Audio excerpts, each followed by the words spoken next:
அது கல்யாண சீசன்றதுனால ராகவனுக்கு ஒரு நல்ல பொண்ணா பார்த்து கல்யாணம் பண்ணி வைக்கணும்னு நினைச்சாங்க. ஆனா என்ன பண்றது, கல்யாணம், குழந்தைங்கள பாக்குறது, அப்புறம் ஸ்கூலு, இது அதுன்னு எல்லாம் ஒரே நேரத்துலதான் வரும். அப்பதான் பொண்ணு ராமா வீட்டுக்கு வந்திருந்தா. என்னம்மா நீங்க பாட்டுக்கு சட்டை போட்டுன்னு ராகவனுக்கு கல்யாண தேதியை பிக்ஸ் பண்ணிட்டீங்க? பொண்ணும் பாத்துட்டீங்க, கல்யாண தேதியை பிக்ஸ் பண்ணிட்டீங்களா? என் பசங்களுக்கு பரீட்சை இருக்கு, படிக்க வைக்கணும், இதெல்லாம் யோசிக்காம போயிட்டீங்களே. நான் எப்படி கல்யாணத்துக்கு வந்து என் நாத்தனாரோட கொஞ்ச நேரம் எல்லா நேரத்தையும் செலவழிக்கிறது சொல்லுங்க? நேரமே பத்தாது போல இருக்கு. நல்லா சொன்னப்போ, ராகவனுக்கு கல்யாணம் ஆகுறதே பெரிய விஷயமா இருக்கு. இதுல நான் பண்டிதர்கிட்ட ராமாவோட பசங்களுக்கு பரீட்சை இருக்கு, ஸ்கூல் இருக்குன்னு சொல்லியா தேதிய முடிவு பண்ண சொல்ல முடியும்? அப்படியே அது நடந்தது. அட போங்கம்மா, நான் குழந்தைங்களுக்கு பரீட்சை இருக்கு அதனாலதான் அப்படி சொன்னேன். கொஞ்சம் பரீட்சை இல்லைன்னா நிம்மதியா வந்து நானும் கல்யாணத்தை அட்டன் பண்ணிட்டு நாத்தனாரோடையும் கொஞ்ச நேரம் இருந்துட்டு போவேன். பெரிய அண்ணன் எதுவும் சொல்லலையா? அவருக்கும் நிறைய வேலை இருக்குமே, கிருஷ்ணன் அண்ணனுக்கு. அவன் எதுவும் சொல்லல, எல்லாம் உங்க இஷ்டம்னுட்டு சொல்லிட்டான். அவனுக்கு வேலை இருக்குதான், ஆனா வந்துருவான். இதுக்கு மேல உங்ககிட்ட சொல்லி எதுவும் இல்ல. நான் பேசாம என் பசங்களை மாமியார் வீட்லயே விட்டுட்டு கல்யாண தண்ணிக்கு மட்டும் கூட்டிட்டு வரேன். அது வரைக்கும் நான் இங்க இருந்து எல்லா வேலையும் செய்யறேமா. ரமா அப்படி சொல்லிட்டு அவனோட தம்பி ராகவனோட கல்யாணம் முடிஞ்சதுக்கு அப்புறமா வீட்டுக்கு போனான். குழந்தைங்களோட பரீட்சை எல்லாம் முடிஞ்சதுக்கு அப்புறம் கொஞ்சம் ஃப்ரீ ஆனதுக்கு அப்புறமா ரமா அவங்க அம்மா நிர்மலாக்கு போன் பண்ணா. அம்மா, என் பசங்களுக்கு பரீட்சை எல்லாம் முடிஞ்சிருச்சுமா, நான் அங்க வந்துடுறேன். கொஞ்ச நாள் நாங்க அங்க இருந்துட்டு புது மருமகளோட கொஞ்ச நேரம் நல்லா பேசிட்டு அவ கூட இருந்துட்டு போறேம்மா.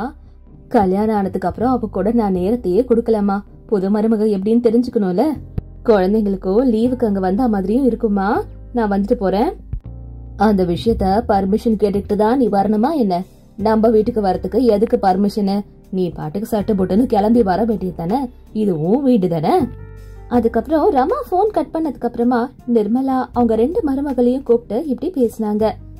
இங்க பாருமா மேகனா, அதுக்கப்புறம் மீனாட்சி, பெரிய மருமகளே நீயும் தான். உங்களோட நாத்தனார், அதான் என் பொண்ணு ராமா இருக்காள, அவளோட பசங்களுக்கு பரீட்சை எல்லாம் முடிஞ்சிருச்சான். அதான் கொஞ்ச நாள் நம்ம வீட்டுல வந்து தங்கிட்டு போலான்னு நினைக்கிறா. அவளுக்கு தேவையான எல்லாத்தையும், குழந்தைங்களுக்கு தேவையான எல்லாத்தையும் நீங்க தான் பாத்துக்கணும். முக்கியமா மேகனா, அவவும் கூட நேரத்தை செலவழிக்கதான் வரா. கல்யாணம் ஆனதுக்கு அப்புறம் அவ உன்னை வந்து பேசலையா, பாக்கலையா, அதெல்லாம் சொல்லிட்டு இருந்தா. அதனால நல்லா அவளை கவனிச்சுக்கோங்க. அது என்னத்த இப்ப வந்து சொல்றீங்க? உங்க பையன், அதான் என் கணவர் கிருஷ்ணா இருக்காருல்ல, அவரு மேகனாவோ ராகவாவோ கல்யாணம் ஆனதுக்கு அப்புறமா எங்கேயுமே போலன்னு பெரிய டூர் ஒன்னு ஏற்பாடு பண்ண போறேன்னு சொல்லிட்டு இருந்தாரு. அது பண்ணிருப்பாருன்னு நினைக்கிறேன். இந்த நேரத்துல சொல்றீங்களே த? என் பொண்ணு வந்துட்டு போனதுக்கு அப்புறமா எல்லாரும் சேர்ந்து டூருக்கு போய்க்கலாம். இப்ப கல்யாணத்துக்கே நிறைய செலவாயிடுச்சு. இப்ப இதெல்லாம் போறது அவசியமா என்ன? சரிங்க அத்த, அப்ப உங்க பையன் கிட்ட நீங்களே எல்லாத்தையும் சொல்லிடுங்க. சரி, அப்ப நானே அவன் கிட்ட சொல்லிக்கிறேன். அதுக்கப்புறமா 2 மருமகளும் வேலை பார்க்க போயிட்டாங்க. அப்பதான் பெரிய பையன் கிருஷ்ணா அங்க வந்தான். என்னம்மா 2 மருமகளும் ரொம்ப கோவமா அவங்க ரூமுக்கு போயிட்டாங்க? என்ன, அவங்க ஏதாவது பண்ணாங்களா என்ன அப்படின்னு கிருஷ்ணா கேட்டாரு. அதுவா, அது ஒண்ணும் இல்லடா. அம்ப ரமா இருக்கால, ரமா, அவ பசங்களோட வீட்டுக்கு வராளாம். கொஞ்ச நேரம் இங்க இருந்துட்டு புது மருமகளோட கொஞ்ச நேரம் நேரத்தை செலவழிச்சுட்டு போலான்னு வந்திருக்கா. மீனாட்சி கிட்ட இததான் சொன்னேன்.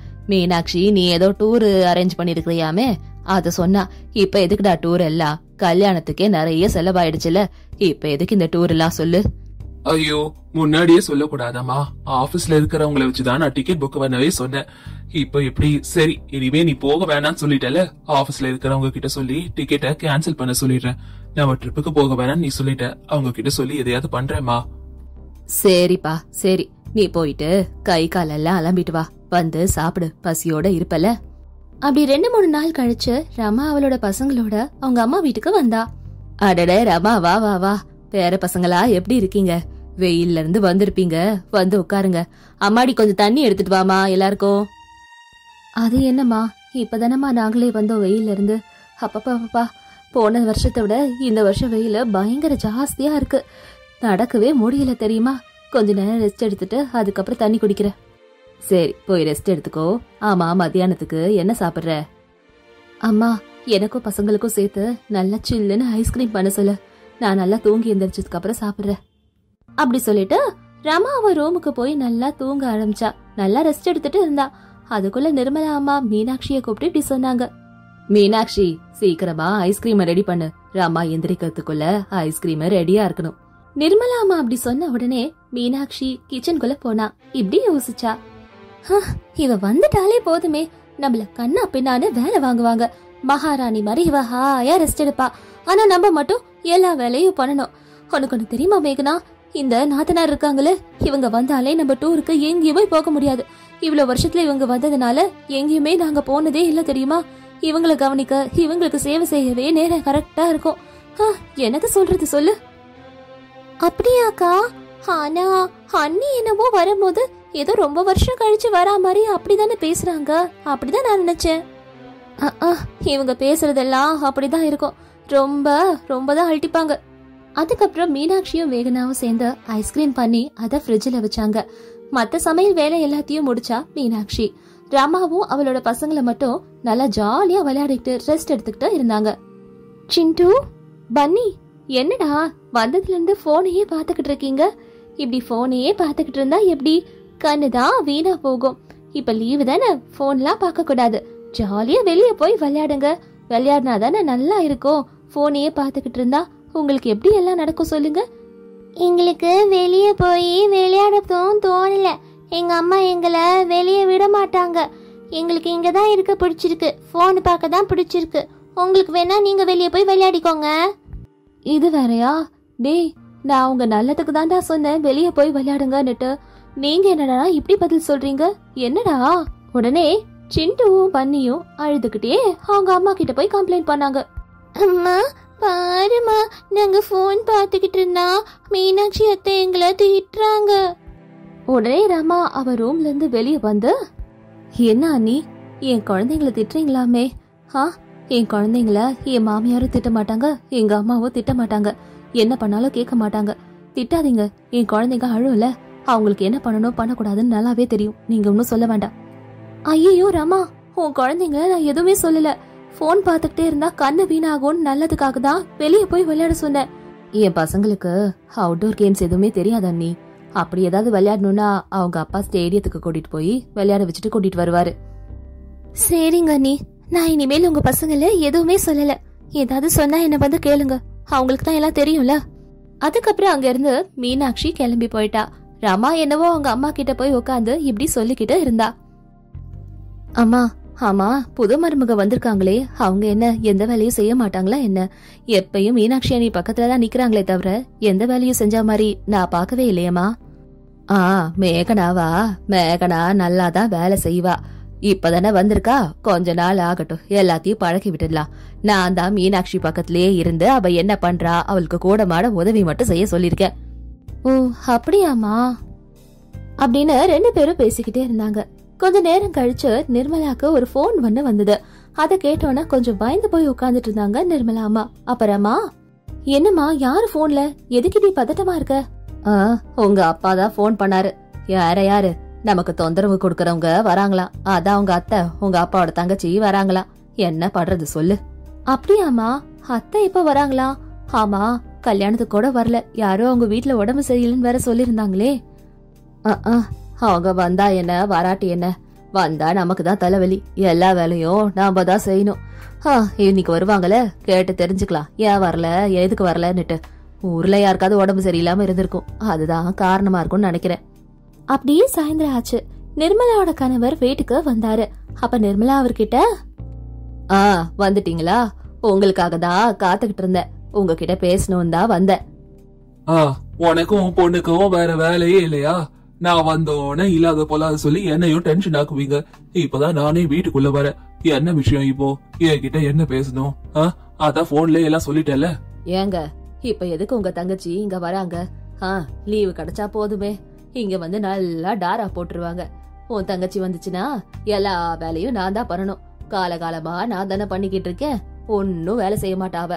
சோஃபால உட்காந்து ராணி மாதிரி ஹாயா ரெஸ்ட் எடுப்பா. இத கொண்டு வாங்க, அதை கொண்டு வாங்கன்னு உட்காந்த இடத்துல இருந்தே வேலை செய்வா. உங்க அம்மா கூட இருந்த போது ஒரு உதவியும் எனக்கு செய்ய மாட்டாங்க. எல்லாம் நான் தான் பண்ணணும். ஏன் நிர்மலா, இவ்வளவு வருஷமா என் தங்கச்சி இந்த வீட்டுக்கு வரா, அவ வரும் போதெல்லாம் நல்லா ரெஸ்ட் எடுக்கிறா, நீ தான் வேலை செஞ்சுட்டு இருக்கன்னு சொல்றியே.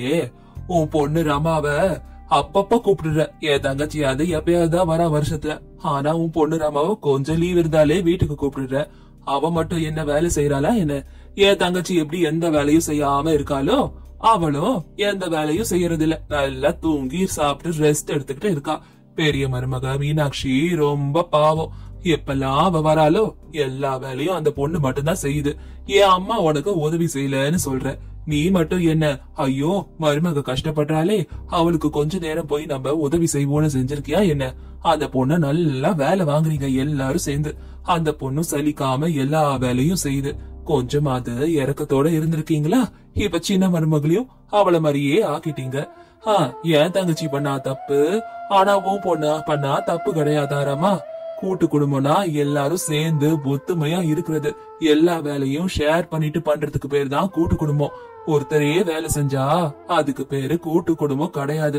அதனால எல்லாரும் சேர்ந்து எல்லா வேலையும் செய்யுங்க. ஒருத்தரால எல்லாத்தையும் செய்ய முடியாது. சரிங்க, இனிமேல் நான் தெளிவாயிட்டேன்.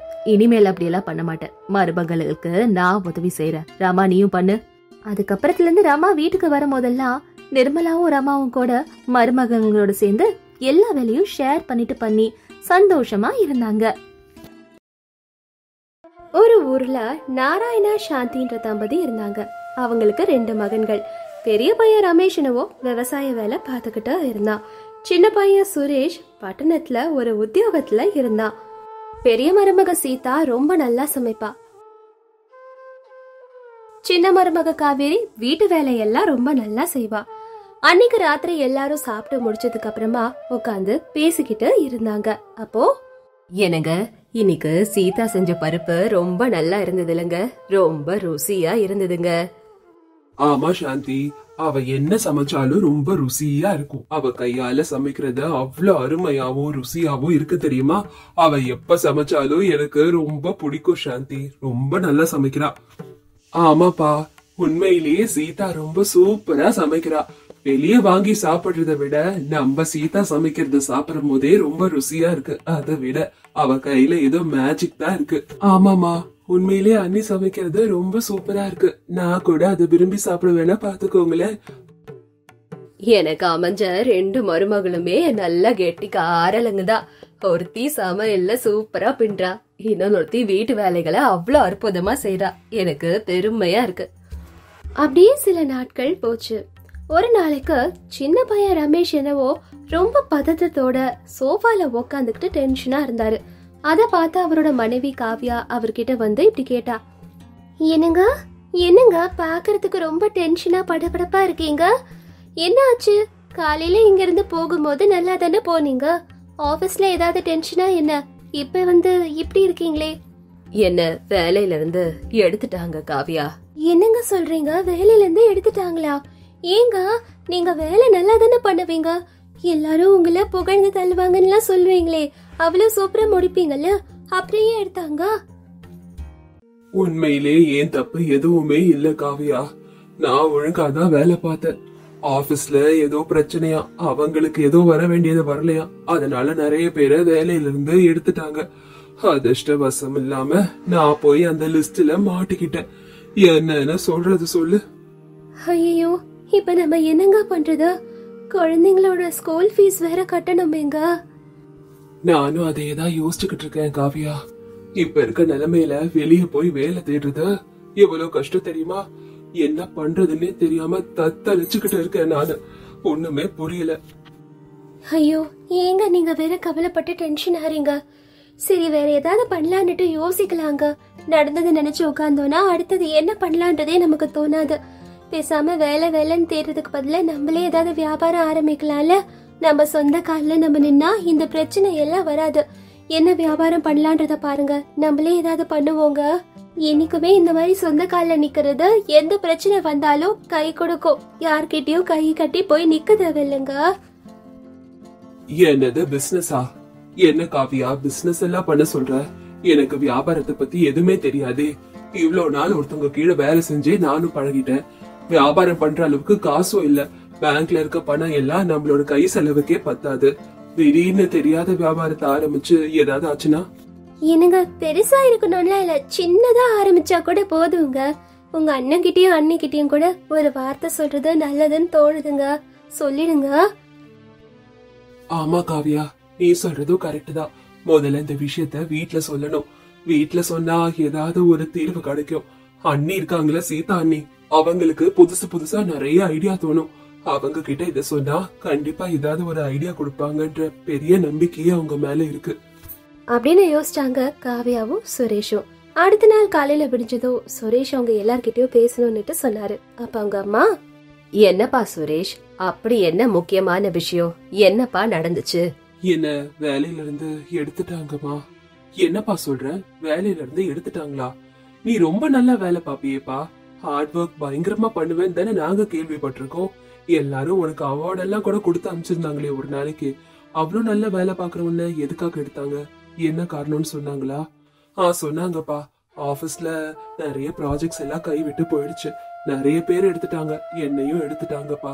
இப்ப அங்கங்க லே ஆஃப் நடக்கிறதுனால எனக்கு மட்டும் இல்ல, நிறைய பேருக்கு இந்த பிரச்சனை. நிறைய இடத்துல நிறைய பேர் எடுத்துட்டாங்க தெரியுமா? இப்ப என்ன பண்றதுனே தெரியாம ரொம்ப முடிச்சுக்கிட்டு இருக்கேன். என்ன பண்றதுனே தெரியாம ரொம்ப பயமா இருக்கு. சுரேஷ், நீயே இப்படி கவலைப்பட்டா எப்படி? நீ ரொம்ப நல்லா உழைப்பன்றது எங்களுக்கு தெரியும். வேலை இன்னைக்கு வரும், நாளைக்கு போகும். என்ன பண்ணலான்றத யோசி. உனக்கு கண்டிப்பா இதை விட நல்ல ஆப்பர்ச்சுனிட்டி கிடைக்கும்பா. இதை விட பெட்டரான வேலை கிடைக்கும்டா. ஆமாப்பா ராமு, நீ தைரியத்தை மட்டும் விட்டுடாத. நானும் அதையேதான் யோசிச்சுக்கிட்டு இருக்கேன் அண்ணா அண்ணி. இப்போ வேலை போயிடுச்சு, நிறைய இடத்துல வேலை போயிடுகிட்டே இருக்கு. நிறைய பேருக்கு வேலை கிடைக்கவே கஷ்டமா இருக்கு. அப்படி ஒரு நிலைமையில தான் நம்ம இருக்கோம். அதனால பேசாம வேலை தேடுறதை விட்டுட்டு நானே சொந்தமா ஏதாவது சின்னதா பிசினஸ் பண்ணலான்னு யோசிச்சுட்டு இருக்கேன். அதுல படிப்படியா முன்னேறிக்கலான்னு யோசிக்கிறேன்.